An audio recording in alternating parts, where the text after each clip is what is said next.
Gue lihat-lihat gereja zaman sekarang makin banyak aja. GBI, HKBP, Tiberias, dan masih banyak lagi. Tapi sebenarnya mereka ini sama atau enggak sih? Nah, buat cari tahu jawabannya, kita harus mundur nih ke zaman-zaman gereja perdana. Gereja perdana atau Kristen perdana adalah gereja yang paling pertama berdiri di atas bumi. Siapa sih yang jadi pemimpin gereja perdana? Jadi, gereja perdana dipimpin oleh 2 orang, yaitu Paulus dan Petrus. Terus kira-kira gimana gereja itu berjalan kalau pemimpinnya aja 2 orang? Jadi Paulus dan Petrus sepakat untuk berbagi tugas. Petrus bertugas untuk melayani orang Yahudi, sedangkan Paulus melayani bangsa-bangsa lain non-Yahudi seperti orang Yunani dan Roma. Kita bisa lihat kalau dari awal aja udah ada perpecahan kayak gini di gereja perdana. Jadi jangan kaget kalau gue bakal sebutin sekian banyak perpecahan gereja yang akan terjadi nantinya. Jadi setelah masa-masa gereja perdana ada yang namanya konsili Efesus. Dalam konsili ini beberapa uskup dikumpulkan untuk berdiskusi tentang sedikit banyak hal. Nah, dalam konsili Efesus ini hal yang dibahas adalah tentang bagaimana gereja menganggap Yesus, Roh Kudus, dan Allah adalah satu pribadi. Konsili ini juga melarang adanya penambahan dalam pengakuan iman Nisea 381 karena dianggap sudah lengkap. Tapi ada satu pihak yang gak sepakat sama keputusan ini. Kemudian mereka memutuskan untuk memisahkan diri dan mendirikan gereja Asiria. Perpecahannya gak sampai situ aja nih bro. Gak lama dari pemisahan gereja Asiria, Gereja Ortodoks Oriental juga memisahkan diri dan mendirikan gereja sendiri. Gereja Ortodoks Oriental ini berdiri di wilayah Asia dan mempunyai 6 gereja. Dan setelah gue research, ternyata gereja ini memutuskan untuk berpecah karena gak setuju dengan isi dari konsili Chalcedon. Kemudian terjadi perpecahan yang cukup terkenal, cukup kontroversial, yaitu terjadi skisma besar yang memecahkan gereja Katolik dan gereja Ortodoks Timur. Mereka berpecah karena ada perselisihan antara pemimpin mereka. Banyak orang yang menilai bahwa perpecahan ini tuh sebenarnya sangat politis. Aduh, emang bener-bener ya. Bahkan dalam urusan agama aja masih ada politik-politikan loh. Jangan kira perpecahannya selesai di situ.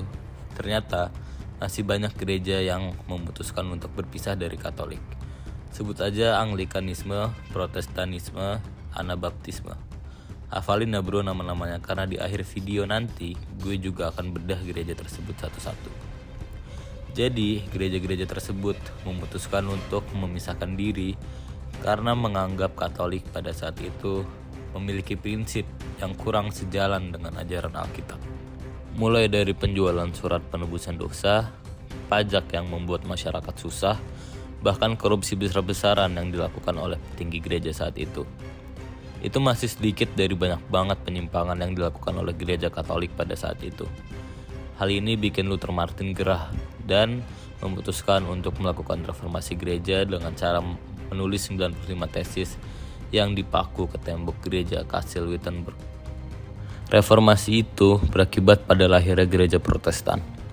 Tata ibadah gereja Protestan juga beragam.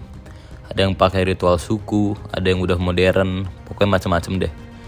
Alat musik yang dipakai juga macam-macam nih. Ada yang masih pakai gamelan, gondang, dan masih banyak lagi alat musik yang dipakai. Tapi pada umumnya, gereja-gereja Protestan yang ada di Jakarta memakai alat musik modern seperti gitar, drum, dan keyboard. Jadi kayak band gitu deh. Sakramen-sakramen yang ada di gereja Protestan terdiri atas 2 sakramen, yaitu baptisan dan perjamuan kudus. Cara baptisnya juga ada 3, selam, percik, dan siram. Perjamuan kudusnya juga berbeda-beda tiap gereja. Ada yang gak bolehin anak kecil atau remaja untuk ikut. Ada juga yang membolehkan anak kecil atau remaja untuk ikut.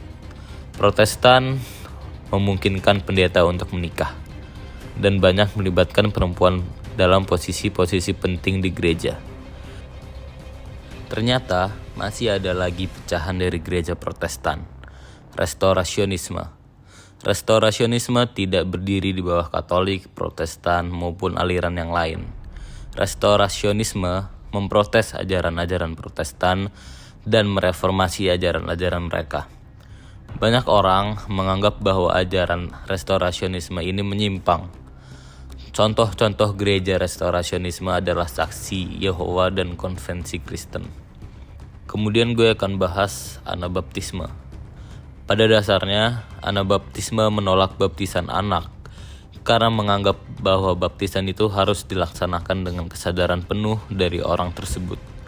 Mereka pun dijuluki sebagai Anabaptisme. Kaum Anabaptis juga menolak perang sehingga mereka melarang anggota-anggotanya masuk dalam dinas kemiliteran. Terakhir ada Anglikanisme. Anglikanisme ini unik, sering juga disebut via media atau jalan tengah, karena dia bersifat Katolik dan reformatoris.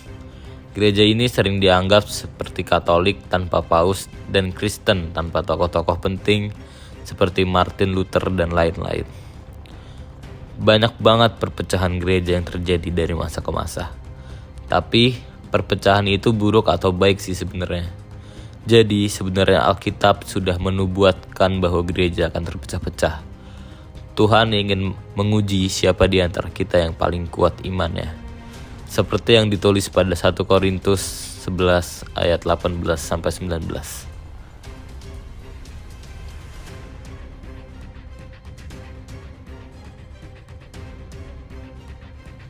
Jadi gak usah khawatir ya bro, perpecahan itu gak selamanya buruk. Tergantung kita aja melihat perpecahan itu dari perspektif mana. Lagian juga Alkitab bilang bahwa perpecahan itu adalah suatu ujian. Jadi selama Tuhannya masih sama, jangan sensi ya bro.